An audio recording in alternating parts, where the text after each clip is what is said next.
जय हिंद दोस्तों। कल हमारी शेड्यूल वाली वीडियो आप लोगों ने देखी होगी। आज उसमें एक टर्म आया था लिस्ट। आज हम उसी लिस्ट के बारे में बताने वाले हैं। ये बहुत छोटा टॉपिक है लेकिन काफी इंपॉर्टेंट है। जो हमारा 7th शेड्यूल है वो क्या कहता है? It's a division of power between state and union in terms of list. List जो होती है वो 3 तरीके की होती है।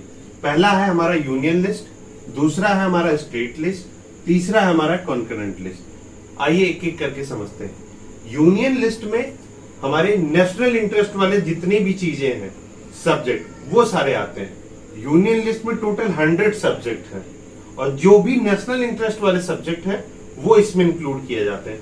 कुछ इंपॉर्टेंट सब्जेक्ट के बारे में बता दूं, जैसे आर्म फोर्सेस हो गए, जैसे नेवी है, आर्मी है, एयर फोर्स है, वो सब। तो ये हो गया हमारा पहला जो है आर्म फोर्सेस। Arm forces. फिर आता है हमारा रेलवे, ये भी हमारे यूनियन लिस्ट में ही है। रेलवे। फिर है हमारा पोस्टल, ये भी हमारा यूनियन लिस्ट में आता है। फिर हमारा है नेशनल हाईवे। National highway.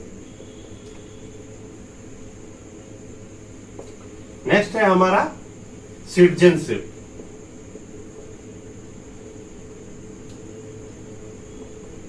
फिर है हमारा बैंकिंग।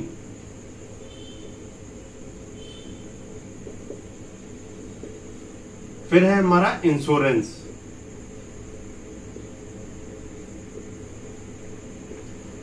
तो ये सारे सब्जेक्ट आपके यूनियन लिस्ट में आते हैं। टोटल 100 सब्जेक्ट है लेकिन ये सारे इंपॉर्टेंट है। Arm forces, railway, postal, national highway, citizenship, banking, insurance, ये सारे इंपॉर्टेंट सब्जेक्ट हैं। आगे बढ़ते हैं स्टेट लिस्ट। स्टेट लिस्ट में टोटल 61 सब्जेक्ट्स हैं और स्टेट जो है इस सब्जेक्ट पे कानून बनाएगा। तो इसमें इंक्लूड क्या करके आया है? Local government.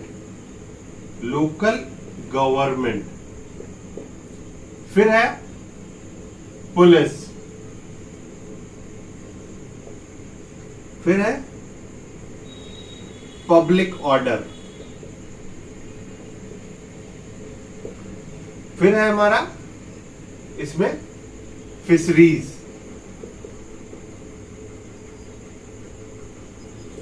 फिर है कोऑपरेटिव सोसाइटी।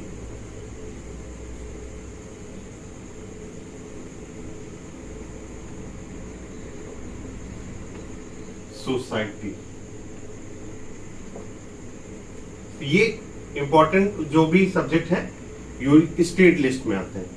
अब तीसरा हम लिस्ट है हमारी कॉन्करेंट लिस्ट। इसमें टोटल 52 सब्जेक्ट आते हैं। इन सब्जेक्ट के ऊपर स्टेट और यूनियन दोनों मिलके कानून बनाते हैं।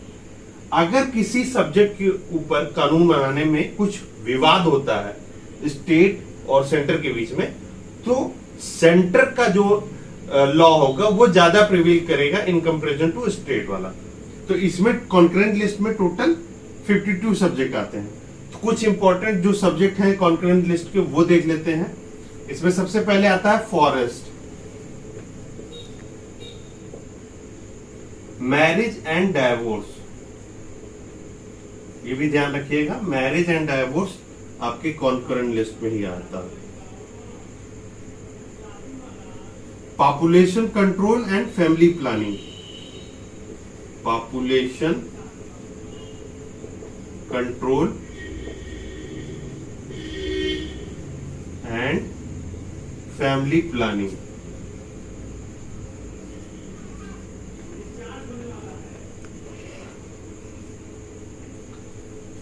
Forest, marriage and divorce, population control and family planning. तो ये सारे इसमें कॉन्करेंट लिस्ट में आता है। तो ये हमारी वीडियो जो थी लिस्ट के बारे में थी। अब कुछ थोड़ी बात कर ली जाए जो हमारे करंट सिनारियो चल रहे हैं कॉम्पिटिटिव एग्जाम का। अभी उतनी मास वैकेंसी नहीं आ रही है और जो आ भी रही है तो उनके एग्जाम कैंसिल हो जा रहे हैं। जैसे अभी हाल ही में सीजीपी टीडीएम के एग्जाम कैंसिल हो गए हैं। ग्रुप एक ही पोस्ट के लिए इतनी अव्यवस्था मैंने कहीं नहीं देखी थी।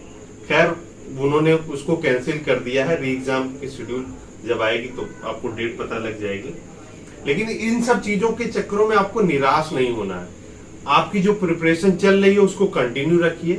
कभी भी जब भी आप एग्जाम के लिए जा रहे हैं तो अपनी फुल तैयारी के साथ जाइए। जो भी आपकी तैयारी हो रही है उसको पूरा करके ही जाइए, आधी अधूरी तैयारी के साथ आप मत जाइए, क्योंकि ये कॉम्पिटिटिव इन्वायरमेंट है और यहाँ पे पॉइंट के डिफरेंस से आप बाहर हो सकते हैं। तो अगर आप पूरी तैयारी के साथ जाएंगे तो आपके लिए बहुत ही अच्छा रहेगा।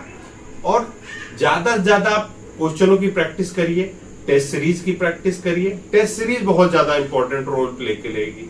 आप किसी की भी टेस्ट सीरीज ज्वाइन कर लीजिए, कोई फर्क नहीं, लेकिन उस माहौल को, एक कॉम्पिटिटिव माहौल को, एक उस जो 2 घंटा या 3 घंटे या 1 घंटे का जो पेपर है उस माहौल को फील करना बहुत जरूरी होता है। अगर आप उस तरह से एक्ट करके अपने घर पे उस तरह का माहौल जनरेट करेंगे तो आपका माइंड वहां भी सेम स्पीड से चलेगा जो जैसा कि यहाँ पे चल रहा है।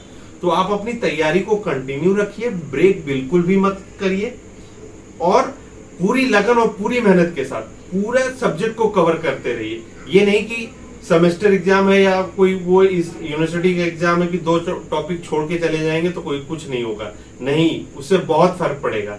तो आप हर एक चीज को कवर करने का प्रयास करिए और अच्छे से करिए और कॉम्पिटिटिव और जो भी टेस्ट सीरीज है उसको कंप्लीट करने के बाद ही आप एग्जाम में अपीयर हुए। तो आज के लिए बस इतना ही। Thank you.